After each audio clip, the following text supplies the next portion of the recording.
Buenas noches. En primer lugar, mi agradecimiento a todos los presentes, a Ernesto, a Justo, a Maino, por su presencia en este acto que, en primer lugar, intenta rendir homenaje a las víctimas del Estadio Nacional. Es importante recordarlo porque la memoria histórica en el Perú es muy frágil y a veces las personas y las instituciones y el propio Estado nos olvidamos de hechos trascendentes como este. El año pasado, como se recordaban 50 años de esta tragedia, y sin embargo a las autoridades deportivas del Instituto Peruano del Deporte no se les ocurrió mejor cosa que alquilar la sede del Estadio Nacional, el lugar de la tragedia, para la realización de un concierto de salsa ese día. Esto demuestra un poco la manera como el Estado recuerda a las víctimas, sobre todo cuando éstas corresponden a los sectores populares.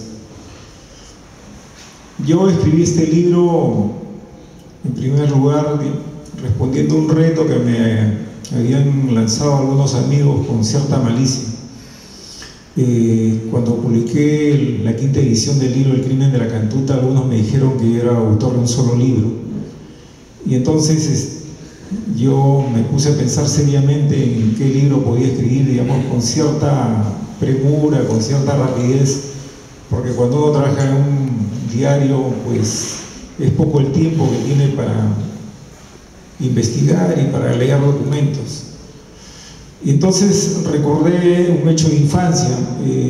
Cuando yo tenía 10 años, un 24 de mayo de 1964, salí de mi casa en el Jirón, Washington, y cuando estaba en la mitad de la Avenida España, ahí donde cruzaban los rieles del tranvía, me pregunté, recordé de pronto que ese día se jugaba un partido en el estadio, que jugaban Perú y Argentina, y entonces, parado sobre la línea del tranvía, me pregunté si continuaba mi camino hacia el Oratorio de Breña o si lo desviaba para irme al Estadio Nacional.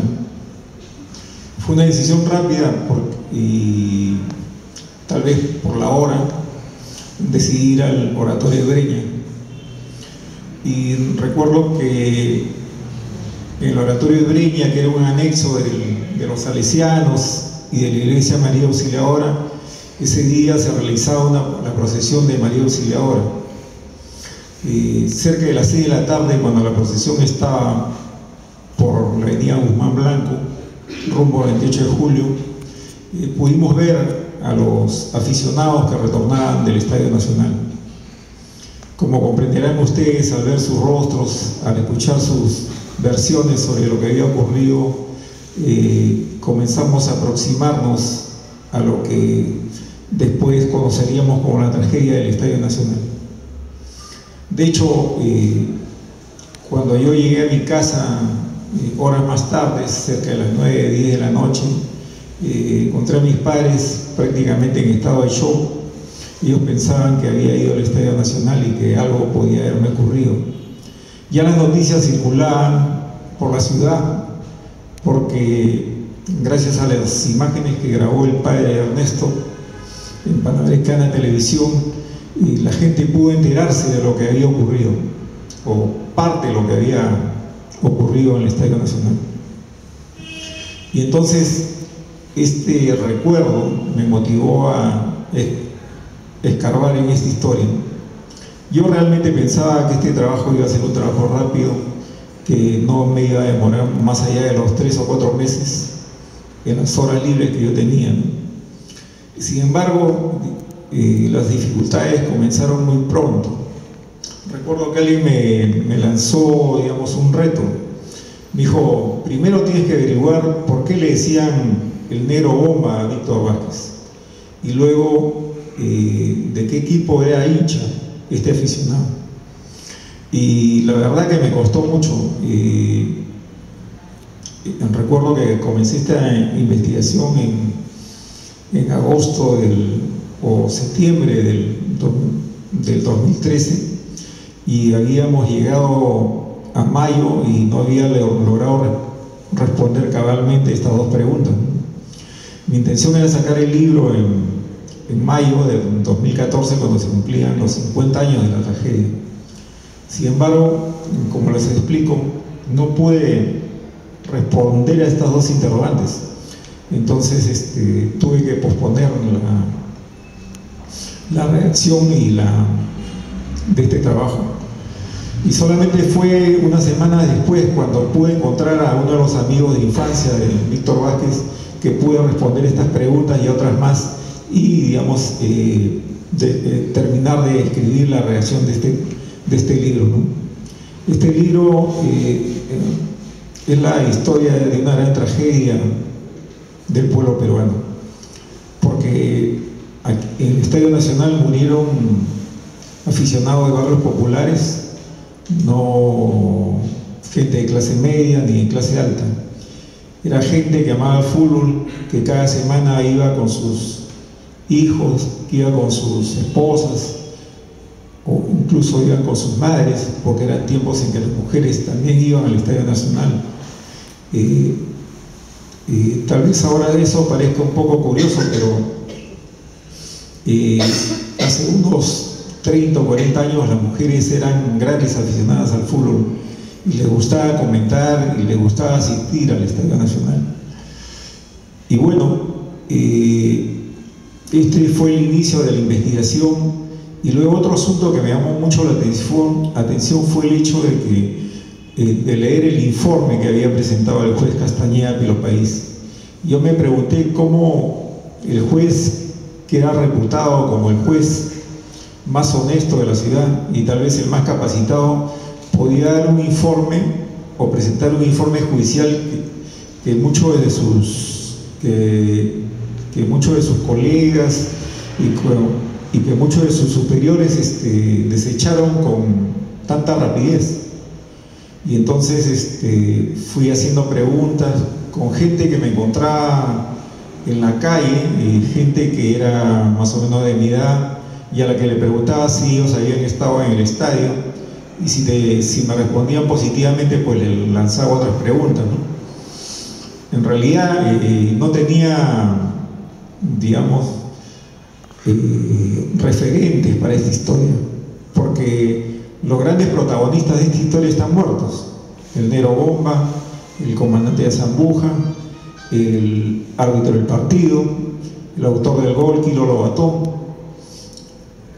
Todos los testigos estaban muertos. Entonces lo único que me quedaba era hacer un seguimiento, digamos, a gente como periodistas como Justo Linares, que habían estado esa vez en el estadio, otros colegas que habían cubierto los sucesos en la morgue misma, en los hospitales, y fue así como fui recolectando una serie de hechos, ¿no? Y por ejemplo, uno de los hechos que digamos, de alguna forma me fueron confirmando que la versión del juez no era tan descabellada, fue la versión de unos colegas que me afirmaron que efectivamente en los hospitales hubieron muertos por bala, solamente que esas heridas de bala habían sido cubiertas con esparadrapo, ¿no? Al término de esta investigación y luego de la publicación del libro, me han llegado otras versiones, ¿no?, que me dan más detalles de estos hechos y que seguramente los incorporaré en una segunda edición. Pero bueno, este es más o menos en líneas generales la historia de este libro. Me gustaría que lo lean porque resume de cierta manera parte de la historia del Perú, porque en ella se cruzan muchas cosas. Por ejemplo, el anticomunismo de los principales actores políticos de esa época.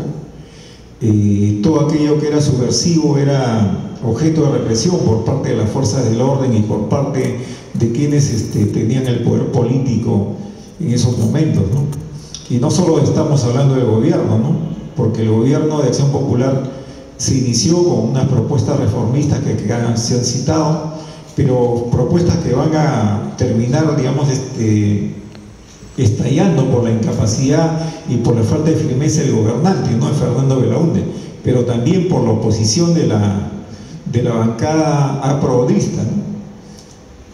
y precisamente Maynor ha recordado que es la oposición aprobista que se tumbó a 6 meses de iniciado el gobierno al gabinete Treguis, que se tumba y que llama, digamos, y que interpela a varios ministros de Estado. Sin embargo, en el caso de Languasco, ni lo cita, ni lo censura, ni nada.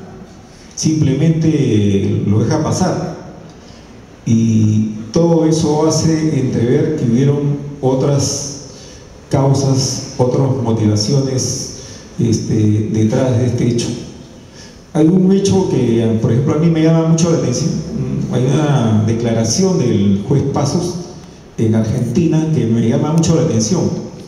Y él cuenta ahí a un diario que momentos antes de salir del Perú en el aeropuerto internacional, cuando un jefe policial lo lleva al aeropuerto, le dice: tú no te preocupes porque tú no has sido el culpable de esta tragedia, le dice. Las motivaciones de esta tragedia son otras, le dice. Entonces yo me pregunto cuáles eran las otras motivaciones que desencadenaron esta tragedia y por qué estaban las puertas cerradas. Yo, luego de la publicación de este libro, he encontrado un testimonio de un amigo de esos tiempos que estuvo en el estadio y que logró salir momentos antes de que una de las puertas de salida fueran cerradas. Y él escuchó muy claramente que uno de los guardianes de la puerta le decía a sus colegas que había una orden del mayor de la Guardia Civil para que cerraran las puertas, ¿no? Estos son hechos nuevos que habrá seguramente que investigar, pero que definitivamente estarán seguramente en una próxima edición. Les agradezco mucho su presencia y si hubieran tal vez algunas pocas preguntas para responderlas, con mucho gusto. Muchas gracias.